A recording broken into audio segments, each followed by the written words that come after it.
The second area I talk about is what I call generative co-creation, which really sits at the heart of my organization development work that I do, about the principles of co-creation, about the principles of participation, and about how people are more willing to change their behavior when they have been involved in creating the change that they're going to have to bring to life. And I talk about shifting things from, I guess, a problem statement into more of a generative statement. So one of the questions that a lot of the leads were holding was, how do we get people to come into the office more?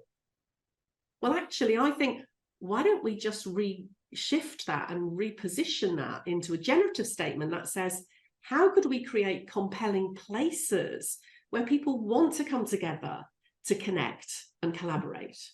Because if we spend our time and energy focusing on possibilities and ideas and experiments and things to test out, for that question, we're going to open up an awful lot more around, you know, how do we get high performance flexibility and how do we create a modern workplace?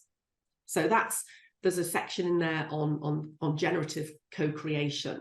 And I use this kind of phrase about slushy, about be more slushy in your approach. And if you think about those slush puppy drinks, they're kind of somewhere between frozen ice and water.